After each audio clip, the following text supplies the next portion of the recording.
Good morning, dear students. Today we are going to read In the Kingdom of Fools, जो हम लोग supplementary में जो fourth chapter है इन द किंगडम ऑफ फूल्स का अध्ययन हम लोग कर रहे थे, जिसमें हम लोग पेज नंबर 212 यानी 212 का पेज नंबर यानी यहाँ से before the king could order the execution, यहाँ से हम लोग को स्टार्ट करना है। इसके पहले यानी जब राजा के सामने जो केसेस चल रहा था उसमें पहले किस तरह से राजा ने अपराधियों को पकड़ता है और किस तरह से उसके सामने आते हैं, किस तरह से वो अपना अपना दोष दूसरों पे लगाते जाते हैं। तो यहाँ पे जो दीवार गिरा था तो उसमें बताया गया था कि जो मिस्त्री यानी जो ब्रिक लेयर था, जो मिस्त्री था जिसने बनाया था, वह उसका जिम्मेदार है। What kind of wall is this that you built? I have fallen on a poor man and killed him. You have murdered him. You have to punish you by that. और राजा के सामने जब वो मिस्त्री आता है ब्रिक लेयर, तो उससे राजा कहते हैं कि ये किस तरह की दीवार तुमने बना दिया है कि यह गिर गया है और गिरने के बाद से उसमें एक व्यक्ति मर चुका है और उसकी डेथ की जो जिम्मेदार है, रिस्पॉन्सिबिलिटी तुम पे जाती है, इसकी जिम्मेदार तुम हो। अब राजा कुछ कहने ही वाले थे। Before the king could order the execution the poor bricklayer pleaded pray listen to me before you give your order. अब यहाँ से स्टार्ट होता है और ब्रिकलेयर जब राजा कुछ कहने ही वाले थे तो वो कहता है कि महाराज पहले रुक जाइए, मेरी भी बात सुन लीजिए, तब अपनी ऑर्डर को क्या कीजिएगा, अपनी फांसी की सज़ा मुझे दीजिएगा। It's true, I built this wall and it was not know good, but that was because my mind was not on it. वगैरह की सही बात है, यह दीवार गिरा है और ये इसलिए गिरा क्योंकि जब दीवार बन रहा था तो जो मेरा माइंड था, जो मेरा दिमाग था, वो सही नहीं था, वो कहीं और था। I remember very well a dancing girl who was going up and down that street and all day with her anklets jingling and I could not keep my eyes or my mind on the wall I was building. You must get that dancing girl. I know where she lives. वो बता रहे हैं कि ये सही बात है कि वो दीवार जब बन रहा था तो मेरा माइंड काम नहीं कर रहा था, क्योंकि एक खूब यंग जो गर्ल थी जो डांस करते हुए वो जा रही थी और जो मेरा दिमाग था वो उसके पायल के झंखार पे क्या हो रहा था, झनझनाहट पे चला जा रहा था, और निश्चित रूप से वही इसकी जिम्मेदार है और मुझे पता है कि वो कहाँ रहती है। You are right, the case depends, we must look into it, it is not easy to जज such complicated case, let's get the dancer when ever's it. और राजा जब ये इस बात को सुनते तो कहते हैं सही बात कह रहे हो, ये जो केस है बहुत डिपेंड करता है कि उस लड़की पे, कहाँ वो लड़की है, और उस लड़की को जहाँ कहीं भी उसको बुला कर ले आओ, क्योंकि यह केस बहुत क्या है, कॉम्प्लिकेटेड है। The dancing girl now an old women came travelling to the court. अब वो जो लड़की उस समय थी वो अब एक बूढ़ी वुमेन हो गई है और वो कपती हुई कोर्ट में आती है, यानी राजा के दरबार में आती है।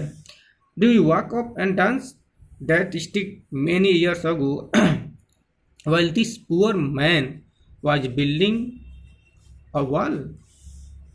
Did you see him?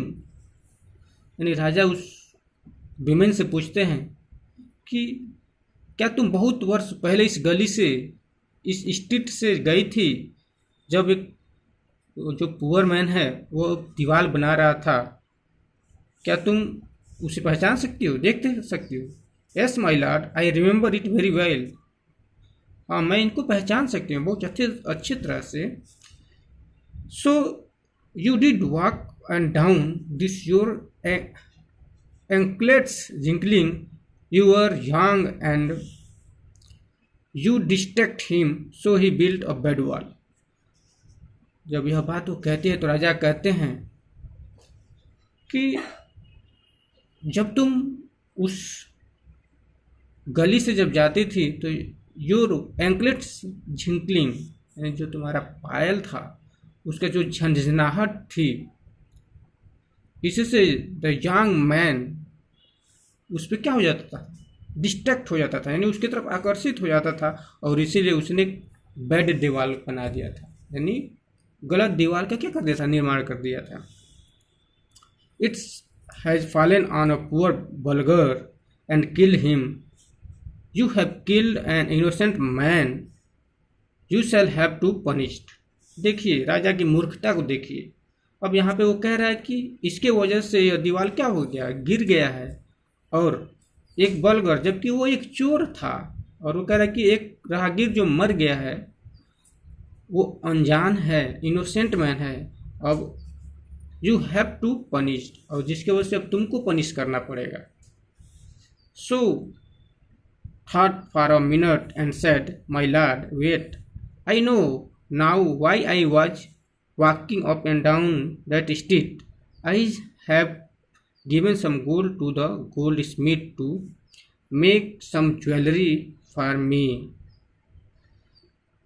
अब वो जो विमेन है वो कहते हैं कि रुक जाइए सर, यह मेरी गलती नहीं है,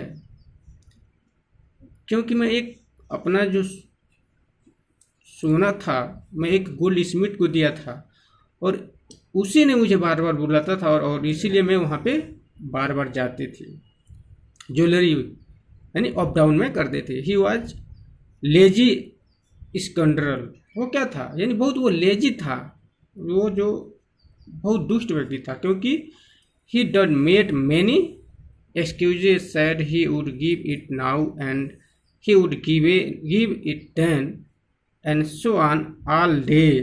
he made me walk and down to his house a dozen times। और वो मुझे बार बार बहाने बुलाता रहता था और वो कहता था कि आज बन जाएगा, कल बन जाएगा, परसों बन जाएगा, इस तरह से वो कर करके हमको कई बार बुलाता था, और इस तरह से मैं लगभग उसके घर पे डजन्स टाइम, यानी 12 बार उसके घर में गई होंगे। that was then, this bricklayer saw me, it's not my fault my lord, it is the damned goldsmith fault। और वो कह रहे कि हो सकता है कि मैं उस रास्ते से बार बार मैं जाती थी और इस तरह से यह जो ब्रिक लेयर है वो मुझे देखे होंगे, और इसलिए यह मेरी गलती नहीं है, वो किसकी गलती है, जो डैम्ड गोल्ड स्मिथ है उसकी गलती है। पोर थिंग्स, सी एब्सोल्युटली राइट। वो कहते हैं, राजा कहते हैं कि तुम एकदम सही कह रही हो। Thought the king, waiting the evidence, we have got the real culprits at last, get the goldsmith whenever it is hiding at once। और इस तरह से राजा सोचते हैं और कहते हैं कि अब लास्ट में जो कल्प्रिट्स है, जो अपराधी है, वो कौन है, वो गोल्ड स्मिथ है, वो कहाँ छुपा हुआ है, उसको बुला कर लो। The king's bailiffs search for the goldsmith who was hiding in a corner of his shop। और इस तरह से जो राजा हैं अपने ऑफिसरों को सर्च करने के लिए कहते हैं कि कहाँ पे वो छिपा हुआ है गोल्डस्मिथ, उसको हाइडिंग और कार्नल ऑफ, उसको ढूंढने के लिए कहते हैं, जो कहाँ पे, अपनी दुकान के कार्नल में छुपा हुआ था। When he hear the execution against him he has his own story to tell, जब उसको पता चलता है कि उसके ऊपर एक्यूसेशन यानी उसके ऊपर चार्ज लगा है उसके अगेंस्ट में, तो वो अपनी स्टोरी को राजा के सामने रखता है। My lord, he said, I am poor goldsmith, it is true I made this dancer come many times to my door. और वो कहता है कि ये बात सही है कि सर, मैं इस डांसर गर्ल को मैं अपने दरवाजे पे कई बार बुलाता था, क्योंकि मैं एक गरीब गोल्ड स्मिथ हूँ। I gave her excuses because I could not finish making her jewellery. कह रहा कि मैं बार बार उसको बहाना बनाता रहता था, क्योंकि जो उसकी ज्वेलरी थी मैं फिनिश नहीं किया था, यानी तैयार नहीं किया था। क्योंकि before I finish this rich merchant order, they have a wedding coming and they would not wait. You know how impatient rich men are. और सर जानते हैं, मैं इसलिए वो फिनिश नहीं किया था क्योंकि उसी समय एक अमीर व्यापारी के घर से ऑर्डर आ गया था, और क्योंकि उसके घर शादी पड़ा था और इसीलिए मैं उसी में प्रिपेयर कर रहा था। और यू नो, आप तो जानते ही हैं कि जो अमीर लोग होते हैं जिनके घर शादी होता है वो कितने इम्पेशेंट होते हैं, यानी कितने परेशान रहते हैं वो लोग। Who is this rich merchant who kept you from finishing this poor women's jewellery, made her walk and down which distract his bricklayers, which made a mess of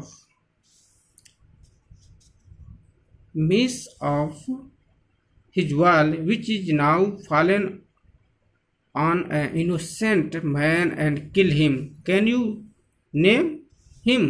और इस तरह से राजा कहता है कि तुमको पता है कि इसके वजह से एक ब्रिकलेयर ने क्या कर दिया था, उसका ध्यान भटक गया था और उसने बैड दीवार का निर्माण कर दिया था, जिसकी वजह से वह गिरने के बाद से एक व्यक्ति का क्या हो गया, मृत्यु हो गया। और इसके लिए जिसका fallen on innocent man and kill him, can you name him? तो फिर राजा पूछते हैं कि क्या तुम उसका नाम बता सकते हो? The goldsmith named the merchant, and he was none other than the original owner of the house, whose wall has fallen. Now justice has come full circle, though the king back to the merchant. अब इस तरह से यह जो कहानी चारों तरफ से घूमते हुए फिर वही स्थान पर जाती है। वो कहता है कि सर, यानी वह उसको बताता है कि the gold Smith name merchant, बताता है कि ही वाज नॉन अदर, कह रहा है कि वो दूसरा कोई नहीं है, वह वही व्यक्ति है, the original owner of the house, ये वही व्यक्ति है जिस व्यक्ति का क्या हुआ है, दीवार गिरा हुआ है। और now just has come fallen circle, यह कहानी अब वहीं पे आ जाती है। Thought the king back to the merchant, और वो राजा क्या करता है, सोचता है और फिर उस मर्चेंट के पास क्या करता है, जाता है। When he was rudely summoned back to the court, he arrived crying, "It was not me but my father who ordered the jewelry. He died. I am innocent." अब इस तरह से राजा उसको बुलाते हैं, सम्मन देते हैं, और वो जो व्यापारी वो चिल्लाते हुए आता है और कहता है कि वह मैं नहीं था, वो मेरे पिता थे जिन्होंने ज्वेलरी के लिए ऑर्डर दिए थे, और वो मर चुके हैं। आई एम इनोसेंट, और मैं क्या हूँ, इनोसेंट हूँ, मैं अनजान हूँ, मैं कुछ नहीं जानता हूँ। But the king consulted his minister and ruled decisively, it is true your father is the true murderer. और इस तरह से राजा और मिनिस्टर सोचते हैं, सोचने के बाद से कहते हैं कि ये बात सही है, लेकिन जो तुम्हारे पिता हैं जो मर चुके हैं वही में क्या है, वो मर्डर के जिम्मेदार हैं, ही इज डेड, लेकिन वो मर चुके हैं, but somebody must be punish in his place, लेकिन किसी को तो सजा देना ही है। You have inherited everything from the criminal father of yours, और कह रहे हैं कि तूने अपने पिता की संपत्ति ही तो लिया है, जो वो क्या है, अपराधी हैं, उन्हीं का बनाया हुआ तो सब कुछ है। इनहेरिटेज मतलब अपने पैतृक संपत्ति, जो अपने फादर्स की, जो फोर फादर्स की पैतृक संपत्ति है उसको मिलना। His riches as well as his sins, उसकी जो धन संपत्ति है और जो सिंस है, जो पाप है, अब वो तो तुम ही को वो करना है ना। I knew at once, I knew, और मैं अब समझ जाता हूँ, even when I first set eyes on you, that you were at once root this horrible crime, you must die। और इस तरह से वो मेरे तरफ देखते हैं और मुझे कहते हैं कि अब तुमको क्या करना पड़ेगा, मरना पड़ेगा। And he ordered a new stake to be made ready for the execution। और इस तरह से वो क्या करते हैं, ऑर्डर देते हैं कि स्टेक, एक नई स्टेक बनाया जाए, किसके लिए, एक्सक्यूशन के लिए, यानी फांसी के लिए। स्टेक का मतलब होता है एक छड़ी, जो कल्पित होते थे जिनको फांसी की सजा दी जाती थी, उनके शरीर में क्या किया जाता था, घोंप दिया जाता था। As the serpents the stick and got it ready for the final impaling of the criminal, it occurred to the minister that the rich merchant was somehow too thin to properly executed on the stake. He pleased to the king's common sense, the king too worried about it। और इस तरह से जो जब राजा order देते हैं तो जो स्टिक बन रहा है उस क्रिमिनल के लिए, it occur to be minister the rich merchant was some too thin, कहते हैं कि यह जो मर्चेंट है वो बहुत पतला है, और यह जो स्टिक बना है यानी जो छड़ी है वो बहुत मोटा है, और शायद इस अपराधी के लिए वो ठीक नहीं है। और इस तरह से ही please to the king common sense, वो उनकी बात पे करते हैं, तो the king too worried about it. और इस तरह से जब वो मिनिस्टर अपने राजा से बात करते हैं तो इसके बारे में सोचने लगते हैं, और क्या रहते हैं, वो वरीड हो जाते हैं, फिर कहते हैं, चिंतित हो जाते हैं। व्हाट शैल वी डू, तो फिर कहते हैं कि अब क्या किया जाएगा। He said when suddenly it struck him that all the needed to do was to find a man fat enough to fit the stake. The servants was immediately sent all over the town looking for a man who would fit the stake, and their eyes fell on the disciple who has fattened himself for months on banana and rice and wheat and ghee। अब इस तरह से जब यह बात आती है तो फिर राजा सोचते कि अब क्या किया जाए, तो वो अचानक उनके दिमाग में आता है कि क्यों ना एक मोटा व्यक्ति को ढूंढा जाए, जिसके शरीर में यह जो स्टिक बना है, जो राड बना है, वो आराम से फिट बैठ जाए, मतलब जिसे घोंप दिया जाए आराम से। अब देखिए कितना मूर्खतापूर्ण, यानी एक तो अब यानी सजा किसी और को देना है, अब वो उसके लिए सुटेबल नहीं है, तो फिर मोटा व्यक्ति को ढूंढने का प्रयास किया जा रहा है।